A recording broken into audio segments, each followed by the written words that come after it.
Yeah. Hello, Gillian. Thank you for Oh, joining me here on Zoom oh, thanks, Allison. for where I'm from, number 53. 4. I should really brief myself on that before I show up, but 50s. I'm gonna believe Um, whatever you say. That's good. what are you reading, Gillian? You go first. Okay, I will go first. Mhm. So I'm usually reading multiple books. That's And right. yeah, so I recently finished Hmm. this one, Tomorrow and Tomorrow and Tomorrow by Gabrielle Zevin. And Um, it's awesome. I really love this book. okay. And partway through it, I was like, oh, this really reminds me of this YA book that I read a while ago. It was by the same author. Oh, really? So you can feel the voice or the top. What was it? The voice Yeah. or the like topics or the It was themes it or was it was the voice. Like I yeah. really enjoy her characterization. Hmm. And this one is a novel intended for human adults. People our age. What age? Yeah, definitely us. And and the other one was not. So it was really cool that because I say this all the time, you're writing a story, you're reading, you're consuming whatever it is, it's doesn't matter Hmm. who you're writing for. And that was, but it's rare to experience that.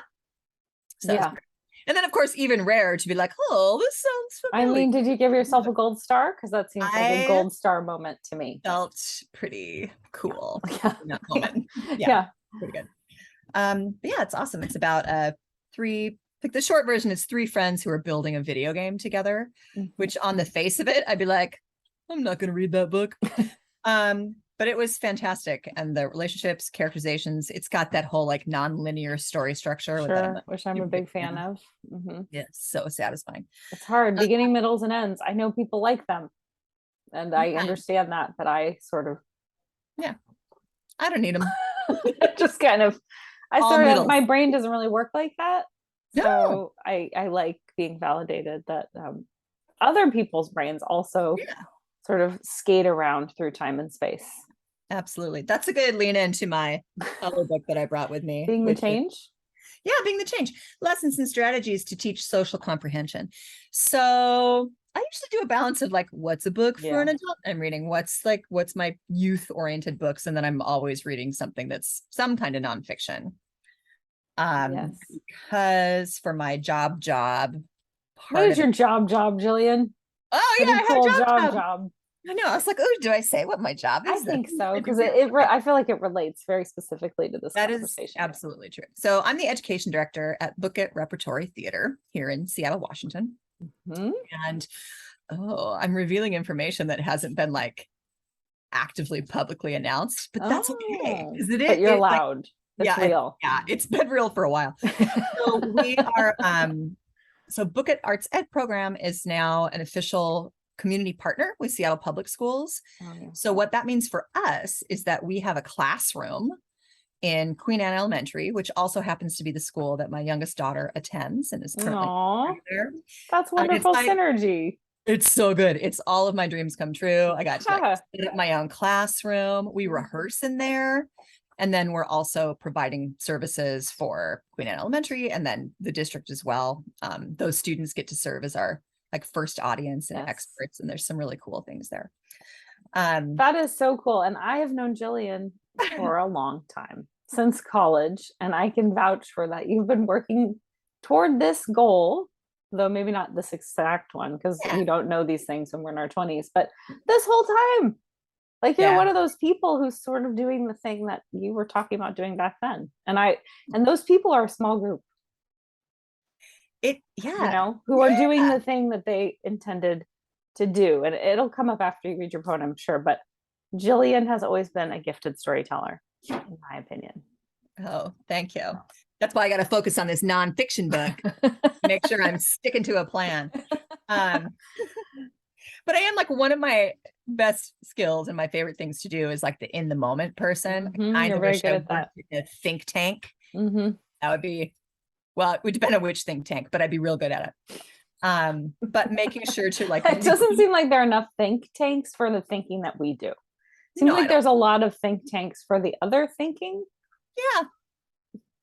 And I'm Where like, hey, come on. Like, there's plenty of billionaires who are ostensibly liberal.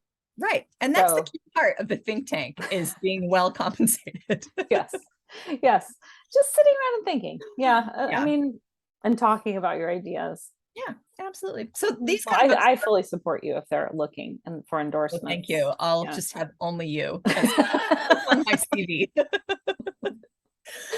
Um, but something that I've really appreciated working in arts education, and this doesn't happen very often either, is where artists are like, we're teaching the art, but then also recognizing, I really feel like I'm going to get in trouble right now for saying this. Well, then don't say it. No, I'm I not don't really want going it to get on in my trouble. conscience. I'm No, already I'm not. endorsing you for the think tank. I don't I'm want to. I don't right. want to besmirch my endorsement. Okay, I'm not going to get in trouble, and it is something I fiercely believe, and definitely one of like my shoes made out of soap boxes. So this is fine. But a lot of what happens with teaching artistry, and especially in theater, because that's what I don't know what other people are doing, but they're so often they're like, oh, the children, they need the art. We have the art. Yeah, yeah. But we're guests in their school. So I'm a firm believer in staying up to date with what are the strategies that are not just popular, but like what's really the deep dive in education that's getting to student voice and those kinds of things. So like this book is definitely intended for classroom teachers. And I find it very exciting. And that'll also help us make sure that we're building curriculum that really can be used across the district. And you don't have to like know what was going on in my brain when I wrote down something. So, which is the kind of curriculum that you need. Otherwise, it won't be implemented. no, not at all. No. Yeah. So good for you. Well, what I'm reading is this book, What My Bones Know, which is a memoir about healing from complex trauma. Okay. Yeah. So I've read, I think, 4 books in a row that are memoirs about sort of this topic. A little heavy. But this one is truly, they're all great. But this one, if you have complex trauma, which I do, it is very validating because so many things here are covered in a way that I have not ever seen them covered before. And she really talks a lot about her journey of healing, and that, not everything works for everybody. And it is a little triggering. I'm not gonna lie, because she, of course, says at the beginning, I got to tell you what I went through in order for you to understand what I'm healing. And so Right. she was severely abused as a child, and that is always difficult for me to read, about a child being beaten almost to death. I just, Yeah. it's not easy. But a lot of the book is about the healing part, and it's, and all different facets. She's Asian American, so she definitely talks about how her identity plays in, and how her, like, the cultural background, and being a woman, and being an only child, and all these different pieces that impact someone's healing, and how they're seen by medical professionals. And I thought it's so well done. And she was a producer for This American Life, so she has tons of experience telling stories. Yeah. She's an expert at it. But one of the things that was interesting, speaking of This American Life, is she worked so very hard all the time, because that was one of her big trauma responses, right? Was to just work. Yeah.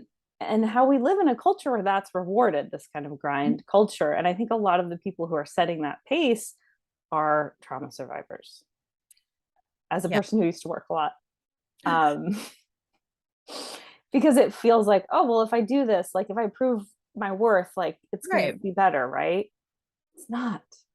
No. It's not. That's the spoiler. It doesn't actually help.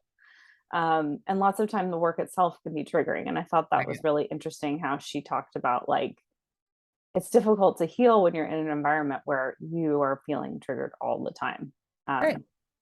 And no rest that way.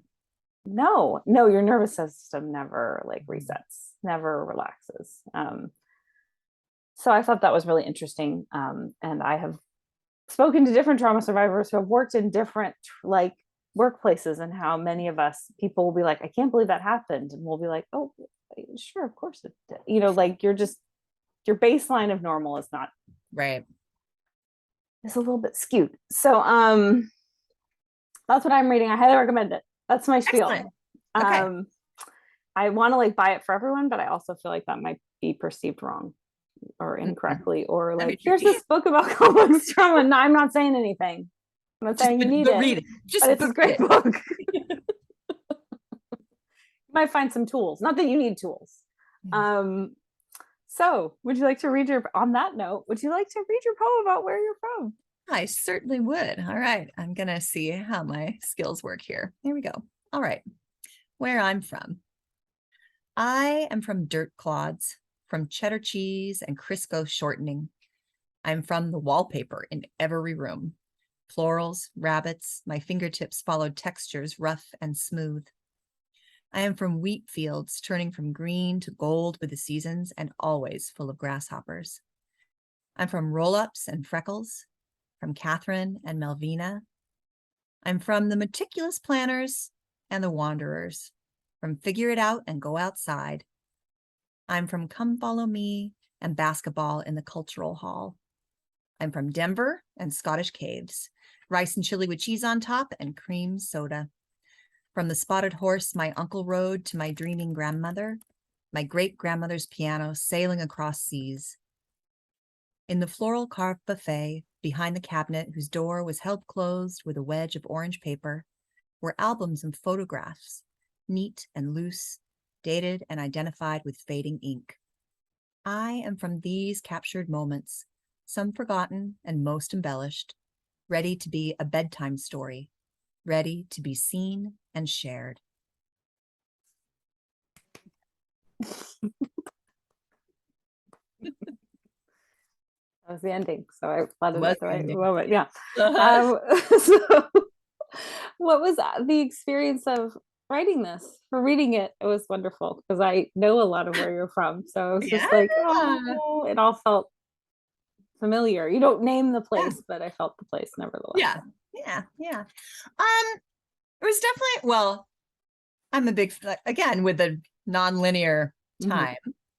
I feel like I can travel back and forth in those times, but like what I'm landing on and what I'm thinking about, especially with the pandemic, I feel like this was actually a little scary for like a brief little period, like actually scary, because it felt like I had kind of become untethered with time. So if I had a certain memory, it almost felt like I was going to get like it was going to be a time machine and that I could really somehow travel through this memory. I knew it wasn't true, but also it was scary. That's a really cool pitch though for an idea. I like this book already. Right? Like, wouldn't it be good? So it's like traveling and then you'd be in that time. And then of course there was like, well, how do you get out of there? And so that you don't want to live it again. I mean, at least me, I'm not one of those people who's like, oh, wasn't childhood so like simplistic and lovely? I'm like, no. I definitely had some good childhood moments, but like this particular one, it was like Gordon Lightfoot. Yeah. So like, but one wallpaper that you can feel. For me, that's like a bit like that. Yeah. I had that same like we had velvety wallpaper. Oh my gosh. I know. I mean, we were living the life. Yes. I mean, that really is. But one part of it, it's like, I'm not separated from this part of my history, but because I did grow up Mormon, like thinking a lot about like really the where I'm from parts, there's certainly pieces within that poem that are referencing that part. And now I haven't been Mormon for longer than I was. And that longer is even longer because some of the time period where I wasn't an adult and I was sometimes very little. And so those not all, some years are different lengths, I think is really what I'm saying. Oh, that's interesting. But I always appreciate when I can find something really joyful about those experiences and that I didn't have to cut off my whole, like that self of me, which the first time I recognized that was in a dance class that you were also in, Shelton. I'm pretty sure you were in it. It was an improv class and there weren't very many of us in it. Who taught it? Oh my gosh, what was her name? This is a quiz. This is the quiz portion.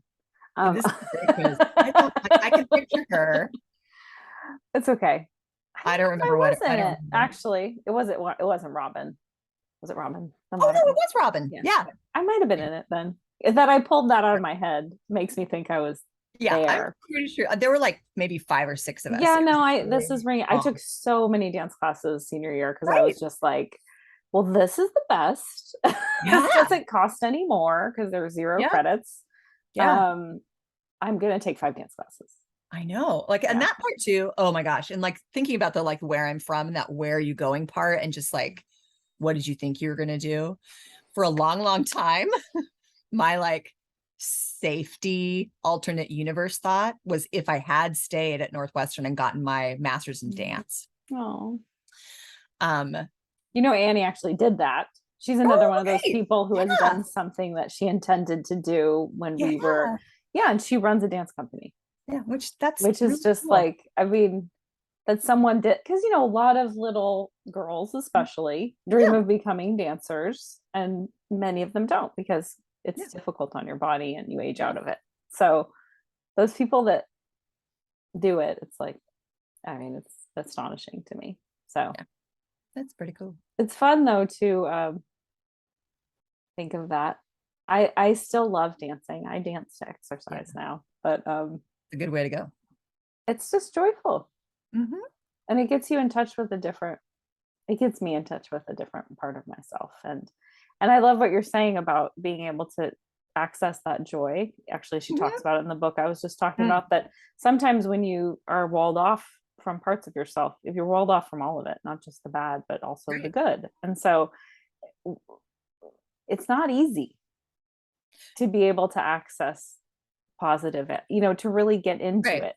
It's not simple. I mean, it's complicated, but I think it's nice that you can do that, because we do all have these memories. Even, Mm-hmm. and she talks about that, even though what she went through was horrific, she Right. still had beautiful things happen in her life. Um, Yeah. and sometimes those things are hard to find. So what other I was expecting more musical instruments, I must admit. Oh, interesting. Well, I mean, I definitely while writing it, I was like, okay, Jorgensen, but just write it, because it is cool to think about if I wrote this at any other time, Mm-hmm. it would be about the same person and the Mm-hmm. same from, but it'd be completely different words. And I told you back when we thought we were going to do this one that I had done this exact writing exercise a number of years ago when I was preparing for a residency. Mm-hmm. I didn't look for it. I did. That'll be like, I'll come across it someday and that'll be just the right time for it. Yeah. But that is pretty like interesting to think about, is that our Mm-hmm. stories are always, it's the same story, but being told a different way. There's some inverse there with I forget which Seattle librarian it was, but she was talking about how no one ever reads the same book, even when they're reading the same book. Mm-hmm. And I like that really resonated with me. Mm-hmm. And it's true with memory. I think Yeah. that's one of the most difficult Uh-huh. things to really accept. Yeah. Like, even if we were living the same experience, like we were Yep. in the same room for, say, the same argument, because that's Yeah. something that kind of That, like you remember it. that was another class I took at Northwestern. Oh, yeah. Weirdly, which I went like, this is a kind of a fun, like, oh yeah, what happened there? I love my Bachelor of Science, which that was pretty I good mean, deal. I did love a lot of it, I'll say. Yeah. But that particular class, this is the most woo-woo name. It was one of the summer classes that was 6 days long, and it was from like 8:30 to 4:30 every single day. Wow. And Mm-hmm. it was the same credit as Mm-hmm. Yeah. so it was the best. But it was called Inner Sources of Outright Expression. Wow. And Who taught that? Susan Zeter, right? Okay. And also her husband. I don't know if they're still married or alive. I have no idea. I don't even know who that is. So there you go. Oh, Susan Zeter, she is a prolific children's theater playwright. Okay. Super popular, like a lot in the 80s and early 90s. Okay. And then her husband's name, Jim Hancock. Nice. And he taught like maybe Feldenkrais and also other acting classes. Of course he did. And that was they were at UT Austin. Oh, okay. Yeah. So in this class, which like lots of different people took it and other teachers took it, which of course I always gravitated towards the teachers, which is like so obvious when I think about it now. But you were such a teacher even then. Like your disposition, like I've told you this many times, but when we were in classrooms together, because Gillian and I took creative drama, because I was like, maybe I'll be a teacher. You know, I love kids and I love drama. So this seems like, and then I went into a classroom with you and I was like, oh, so that's what you're like if you're really good at this. And I'm not. Like, I can make myself do this, but it wasn't a calling for me. And I wanted it to feel like that feeling of like, I'm in the right place. I think, especially if you're putting yourself into the position of being a teacher, because you're not doing it for the money. You're not, you know, like, you're doing it because you love it. And Well, and I was bending myself into something to fit. And it's hard. Like, you can't really be there. This is like for parenting too, right? Like, you can't really be there for somebody else if you're not also feeling grounded. I love how many parenting books. There's one in particular that was like, no, I don't know what the title was, but part of the point of it was I'll remember later. Like just what to do when your kids are having big emotions. And it was kind of, I'm picturing it as like the last sentence in like a very profound chapter or something. But it was essentially, all of these things are almost impossible if you are in any kind of emotional state, yourself, like calm or happy. Yeah, it's like if you're sad or grieving or angry or scared, you can't do that. So that's true with teaching too. And then just being honest about that, right? Like, not trying to pretend that those aren't the emotions I'm having, which comes back to this poem. So, because that was a big part, like there were certain stories or certain people who told stories.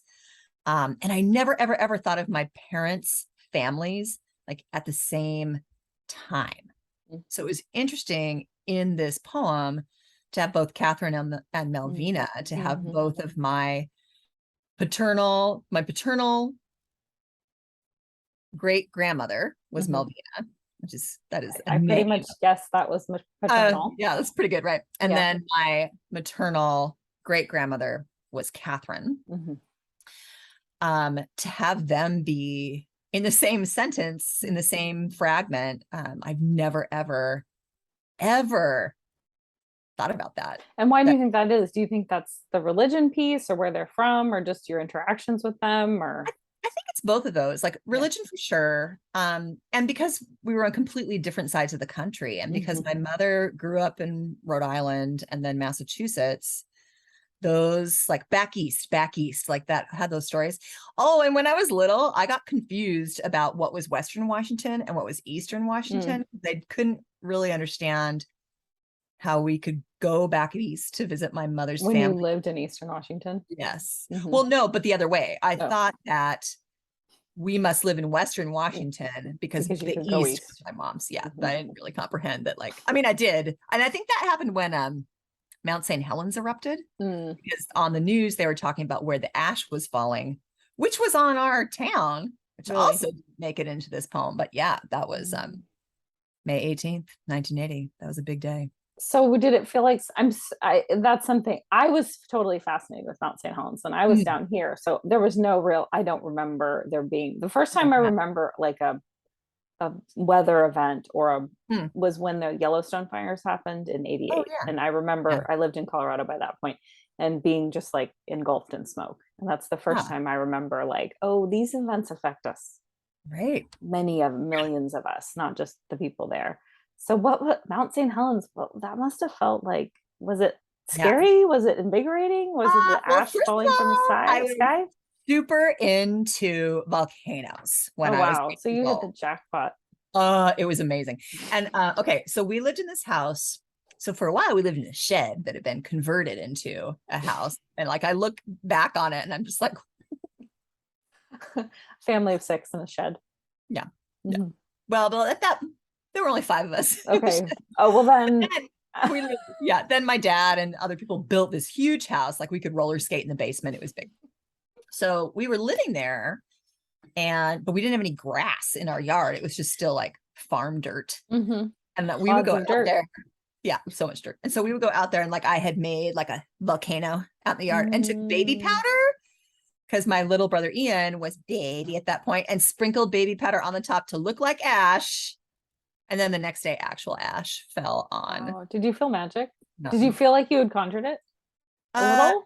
Well, no, not really, because there's another really great young Gillian story from that same day. So it was Sunday and we were going to church. And I had to be in a skit that day in church. And it was definitely a skit. And I forget which book in the Bible it is, but there's one part about like an untrustworthy maid who like sweeps stuff under a rug. It's just dirty everywhere. And then there's like the good one, right? But I had to play the untrustworthy one. And I remember standing in my dad's bathroom, which had wallpaper also, like everywhere really did have wallpaper. This was like a subtle brushed plaid kind of Very tan tasteful. 80s. Yes.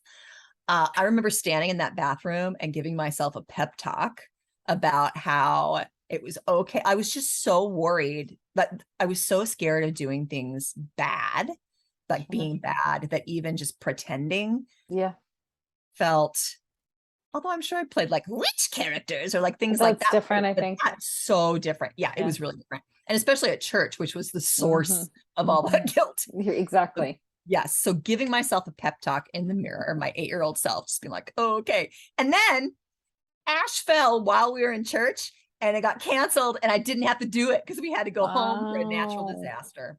So that really felt, that was more of the contrast. Yeah. That's amazing. Right? Like, yes. That's like something you'd have in a movie, you know, like that kind of, yeah. Oh, I love that. Well, you prayed really hard, Gillian, and you made a volcano erupt. Yes. The whole world. The power of prayer. I mean, whoa. Wow. Yeah. And I didn't even pray for that, which is also something, actually, that is something you learn in the Mormon church, is you're not supposed to pray for something specific. Just general. And also this is interesting too, right? Because there's no codified teaching in the Mormon church. It's like people get a calling and then they teach you. So like that is where many, many, many traumatic things happen. Right. Although there's lots of codification in the Catholic Church, and that doesn't really help. A really good point. You know, I mean, I just think, because I've thought about this, I think many of us have, like, I do think people are drawn to that power who have like narcissistic tendencies. Absolutely. Because it's this kind of unchecked power. Like, I don't know if you watched Under the Banner of Heaven, but it was can't do it. I get it. I don't think any Mormon or former Mormon I know can. My mom it's just like, she did. Yeah. What did she think? Yeah. I think and also, am I remembering this correct? I'm pretty sure she did. And she also really loves watching things like that too, because her experience is different. You know, she was an Episcopalian until she was 14, and then her whole family converted. And then now she's not anymore. So there's, and she also likes that unraveling kind of thing. That meticulous planner, that was some of my mom for sure. Although as an adult, I found out that sometimes she's just like, that's fine. But I never thought that when I was a kid. I always thought it was like, just probably also a trauma response. So for sure. I just read recently that urgency is a trauma response. And I was like, oh shit. Well, that explains why I need to answer text right away. Like, I've really had to train myself to not feel like if it's in my inbox, it must be immediately addressed. Like, there isn't, you can just leave it. It's okay. But I mean, that's interesting too, because like that sense of you must do things with urgency that comes from like that patriarchal outside is definitely a sign of white supremacy. Yes. So mixing that with trauma response is like, that's brutal. Yeah. Well, I mean, you just need to have a clean slate. And you just need it to be, everything needs to be in everyone else's court. So if they come to you, you're like, well, I emailed you, I did the thing. Like, you're just trying to avoid being chastised or worse. And I recognize that about myself. But then just seeing it like written, I was like, yeah, no, that resonates. And when people will show me their phone, like, because they want to text me or something, and they have like 1,000 unread emails, because people do, because they don't like read their spam or what, like, it happens more than you would think. And I, like, it literally, when I see it, I'm like, yeah, that sounds really like, I can't, because I wouldn't be able to like function. Yeah. If I just even had that number. Which, like, that's such a trap too. Like, cause sometimes I just got to clear this out. I got to clear this out. But then if it's unread, like, am I gonna get back to it? No. Which another person, there's a teacher. His name is Cornelius Minor, and he's an excellent teacher of teachers as What an well. excellent name. Right? So good. Yeah. He's in Brooklyn.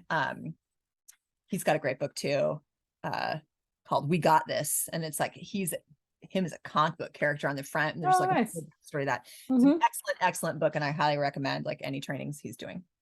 But he was talking about how much he appreciates when someone will bring an email back up in his inbox.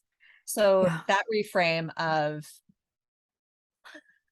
yeah, I get a lot of emails, like that kind Yeah. of thing. It's like, oh, I had Yeah. not really thought about it that way at all. Is that Yeah. someone doing a service and not, Yeah, it's all the way it's intended to. I mean, you can feel it. Like, hey, I read this thing about like maternity leave in Germany. I don't know if anyone else saw this who's watching this, but they just send an email, like when someone emails them that says this email will be destroyed.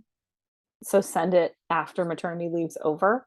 And I just thought this company in Germany, maybe Daimler, but I was like, that's brilliant because people come back from maternity leave and they have like 20,000 emails. Yeah. You know, it's complete trash. Like, Yeah. so I thought like how powerful that your out of office messages. This email will be destroyed. If you want this email to be received, you need to send it after whatever day when they return. Like that's how leave should be. Yes. Absolutely. Yeah. Period. It should be actually leave that yes. you don't. Yeah. Yes. And because it's not like that. You have leave and you're like, oh shit, there's it's gonna be all these emails, you know. Now so I want to have my friend Kathy, Kathy Lindenmeyer, who's an amazing human and like does lots of cool things and lives in North Carolina now. But she had this her like fake sign off for email was, "You've insulted me for the last time, Kathy." So good. So that this email will be destroyed, combined with insulted me for the last time. Yeah. And then you actually destroy them. It's not an empty threat. Like they're gone. So it's time for us to wrap up, which just seems hard to believe, but I knew this would happen. We would just fly through it. So do you have any last thoughts or reflections? I mean, always, right? I mean, it's hard to top. You've insulted me for the last time, but you know, like that is pretty good. That takes a lot of like confidence that people receive your message with humor. Like, you know, that my gosh. You have to, because if I could never have that as my sign off. Like I have to, if I had to choose something, it'd be like exclamation point, smiley face. Like, no, I'm a nice person. Like I could never. Yes, regards. Yeah. I just mean it with the most like positive intent possible, you know, like, so I applaud her. Yeah, that's pretty good. Yeah, I mean, I really loved doing this and I look forward to like the next time that I write it again, or like yes, come back, or if you find the old one, because I am really interested. And I had someone young on a couple weeks ago, and I hope that over time there will be more like age difference, you know, because I do think obviously your reflections when you're 25 on where you're from are very different than they are at 40 or 50 or whatever, you know. And I am fascinated by memory and how it affects, I don't know, it's just so powerful. So but you're welcome back whenever you want to come back. Wonderful. I always love hanging out with you, whether Same. we or not. So, well, thank you, Gillian. And it was wonderful. So bye everyone. Thank you for coming and joining us. Bye.